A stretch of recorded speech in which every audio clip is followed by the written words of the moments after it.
Most people don't fail because they lack intelligence. They don't fail because they don't know what to do. They fail because they ignore one simple truth about human nature, one that quietly runs their entire life without them noticing. And here's the strange part. Even when people hear this truth, they nod, they agree, they even feel it for a moment. Then they go right back to living as if it doesn't exist. That's why it stays hidden, not because it's complicated, because it's too close to see clearly. Let me put this in a way you can actually feel. Your mind is not built for peace. It is built for survival. It scans, it judges, it predicts, it protects. And in doing so, it creates stories about who you are, what others think of you, what your future holds. Most people don't see these stories as stories. They treat them as reality. And that is where life quietly gets distorted.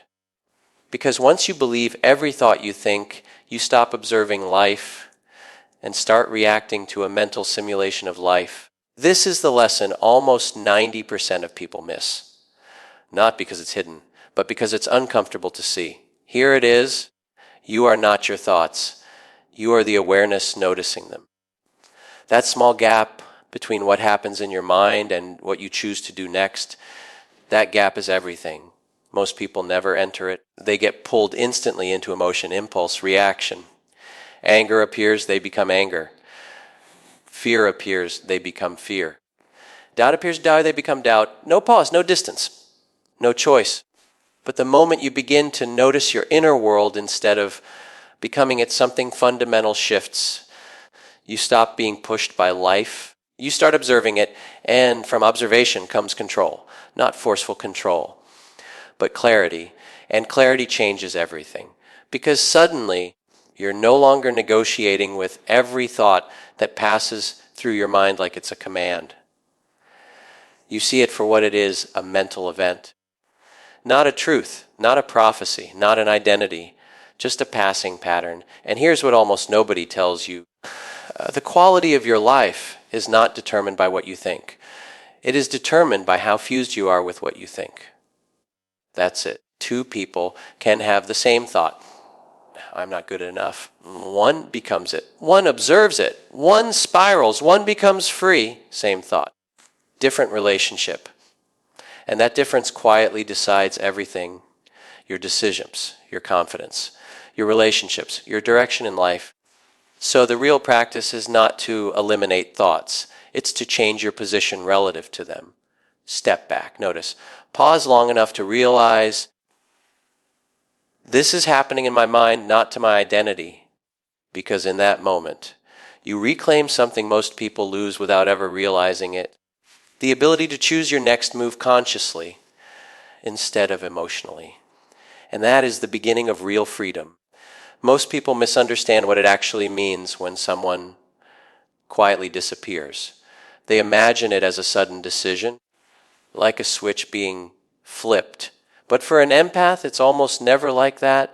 It doesn't happen in a moment of drama. It happens in a slow accumulation of internal signals that most people around them completely miss. An empath doesn't leave when things get bad. They leave when things stop feeling safe at a nervous system level. Not just physically safe, not just logically safe, but emotionally predictable. Their system is constantly reading the environment. Tone, pauses, micro-reactions, shifts in energy that others dismiss as nothing. And when those signals repeatedly register discomfort, the empath doesn't immediately react outwardly. They observe, they store.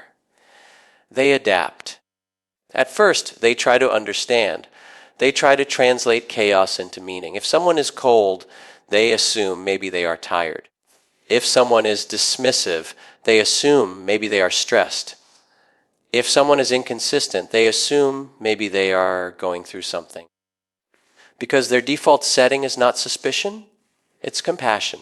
They extend interpretation before they extend judgment. That's where most people misread them. They think because the empath is quiet, they are unaffected. It's the opposite. They are processing everything all at once internally. But there is a threshold that gets crossed quietly without announcement. It doesn't look dramatic from the outside. There is no argument that signals it. There is no final confrontation that marks it. It is more like a gradual internal reclassification of the environment. What was once considered safe enough to open up in slowly becomes safer to stay silent in. And that shift changes everything.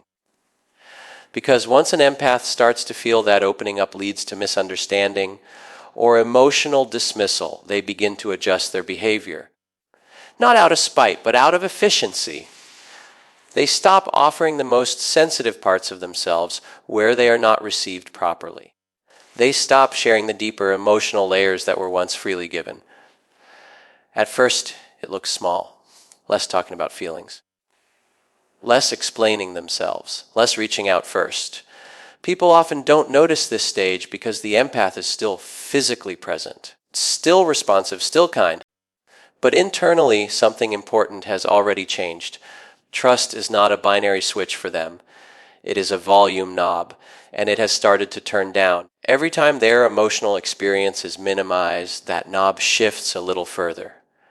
Not in rage, not in resentment, in quiet recalibration. They begin to learn a simple internal rule. If I am consistently misunderstood here, I will not continue offering the parts of me that require understanding. And so they begin to self-protect in the only way that feels clean to them.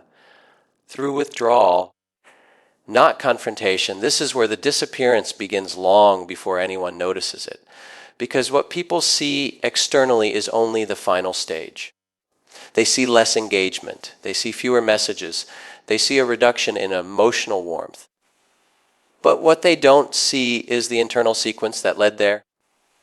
They don't see the moments where the empath tried to communicate and felt it didn't land. They don't see the quiet decisions being made after each interaction. That part of me is not safe to share here. And over time, that internal decision becomes identity-level behavior. The empath stops testing the environment emotionally. They stop offering vulnerability as a first response. They begin to conserve emotional energy, not because they are empty, but because they are no longer investing it where it doesn't return safety. To understand this fully, you have to understand what emotional safety means for them. It is not agreement. It is not constant validation. It is the sense that their inner world will not be punished when expressed. That it will not be minimized. That it will not be turned against them. When that sense breaks repeatedly, something very specific happens in their nervous system. They begin to associate openness with risk. And once that association forms, behavior changes automatically, not as a choice, but as conditioning, so they become quieter, not cold, not hostile, just less available at depth. They still smile, they still function, they still engage on the surface. But the inner door begins to close. And here is what makes this so often misunderstood. People assume distance means absence of care. But for an empath, distance is often the result of caring too much for too long without receiving emotional reciprocity that feels stable. They don't leave because they stopped feeling. They leave because they felt too much for too long in an environment that did not hold it well. Eventually, there is a final stage where even explanation becomes unnecessary to them. They no longer feel the need to express why they are pulling away, because in their mind, the data has already been collected. The pattern has already been confirmed. And when an empath reaches that point, the exit is no longer an emotional reaction. It becomes a quiet decision to preserve internal balance. From the outside, it looks sudden. People often say things like, they changed, or they became distant out of nowhere.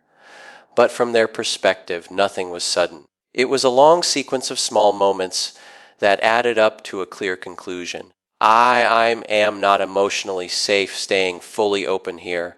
And once that conclusion is reached, they don't announce it. They simply act accordingly. What actually breaks an empath is rarely the obvious stuff people assume. It's not disagreement. It's not a single harsh moment. It's not even occasional conflict. Those things can be processed, understood, and often forgiven. What slowly erodes them is something far more subtle and far more constant. emotional invalidation that repeats itself until they stop believing their inner experience is safe to share. An empath does not usually announce their boundaries in a loud way. They don't typically issue warnings like, "If this continues, I will leave." That kind of confrontation is often too direct, too heavy, too disruptive to their natural style of processing. Instead, they build boundaries internally first, quietly, incrementally, almost like a system recalibrating itself after repeated input that no longer feels safe or sustainable. At first, the boundary is not about separation. It is about adjustment. They begin by adjusting how much of themselves they give. They reduce emotional exposure without telling anyone. They start observing more and sharing less.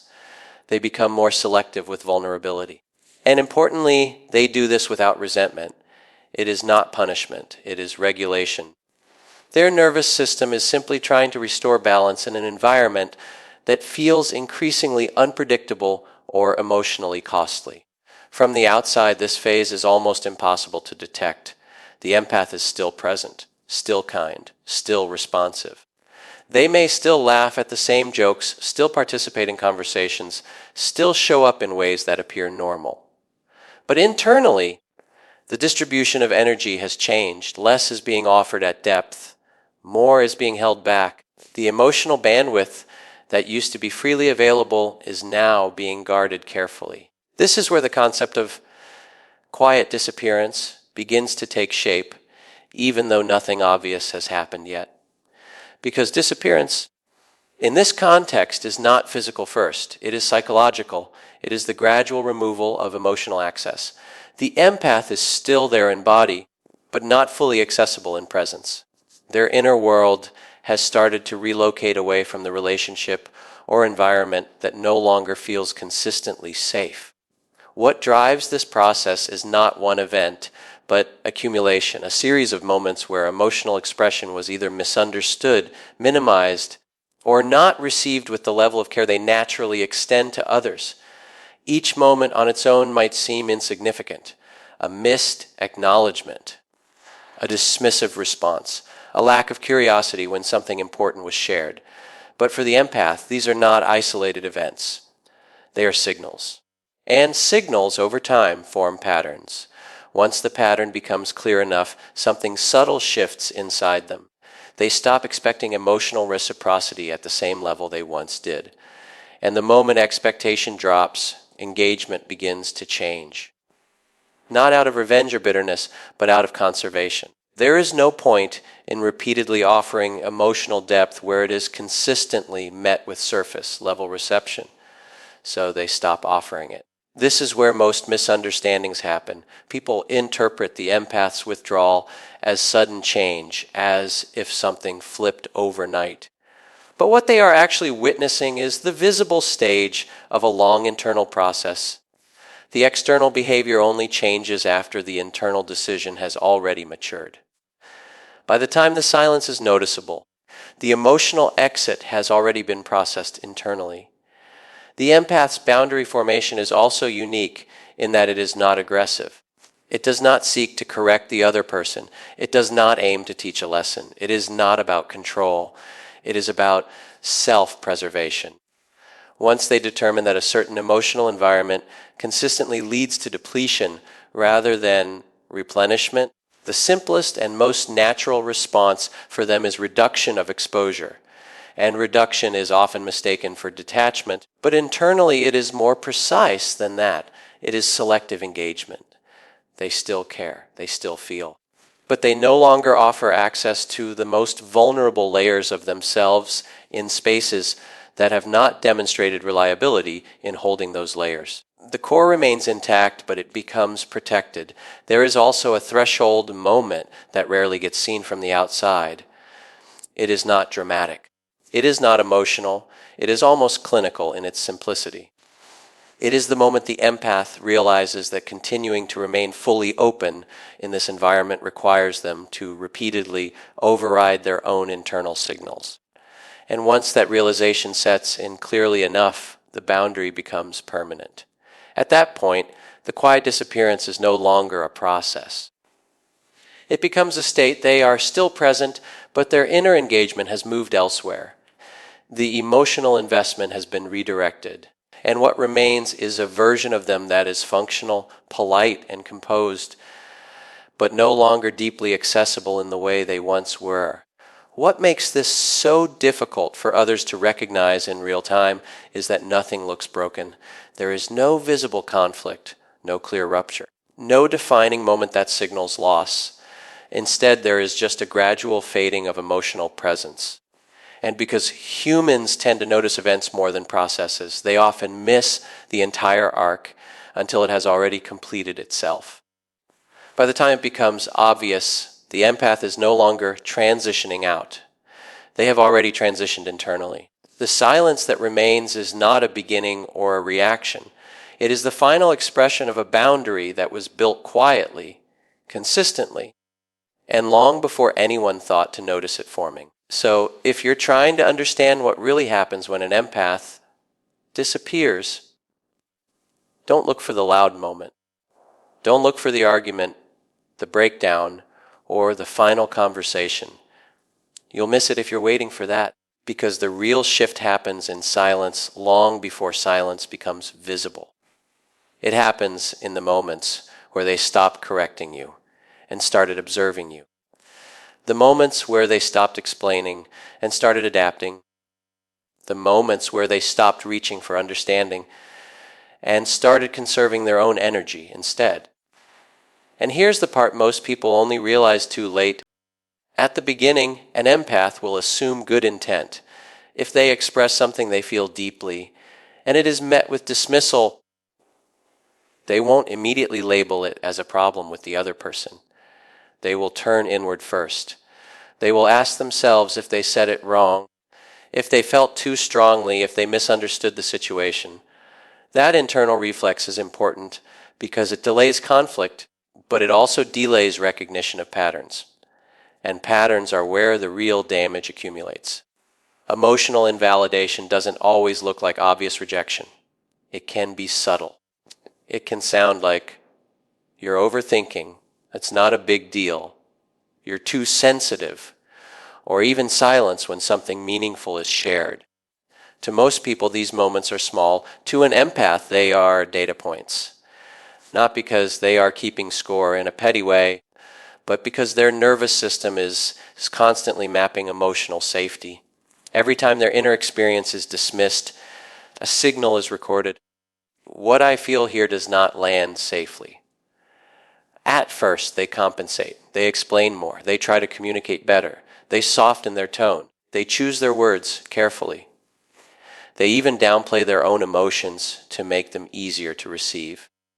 This is where most people misunderstand them. They think the empath is getting more sensitive or making things bigger than they are, when in reality, the empath is doing the opposite internally. They are reducing themselves in order to maintain connection. But there is a limit to how much someone can compress their own emotional truth before something begins to fracture internally. Because every time they translate their experience into something more acceptable for the other person, they lose a small piece of authenticity in the exchange, and over time that creates a quiet internal tension. They are present but not fully expressed, engaged but not fully seen. The most dangerous part of emotional invalidation is repetition. One instance does not create withdrawal. 10 instances might not either. But when it becomes a consistent pattern, the empath starts to form a new internal rule. My emotional reality is not being met with understanding here. That rule does not create immediate exit. It creates restriction. And restriction is how withdrawal begins. They start editing themselves before speaking. Not consciously at first. It becomes automatic. They feel something deeply, and before they share it, there is a pause. In that pause, the brain runs a prediction. If I say this, will it be dismissed again? And if the answer is likely yes, based on past experience, they either soften it, dilute it, or don't say it at all. This is the beginning of emotional silence while still physically being present. To the outside world, nothing looks wrong. Conversations still happen, interaction still exists, but the depth begins to flatten. The emotional richness that once came naturally in their expression starts to thin out. Not because it disappeared, but because it stopped being met with safety. And without safety, expression becomes inefficient. Here is the part most people miss entirely. Empaths don't usually escalate when they feel invalidated. They don't keep pushing louder and louder. They don't try to force understanding through repetition. They do something far more quiet. They retreat inward. They stop offering the most sensitive parts of themselves to environments where those parts are repeatedly misunderstood. So what looks like they're fine from the outside is actually a slow internal shutdown of emotional sharing.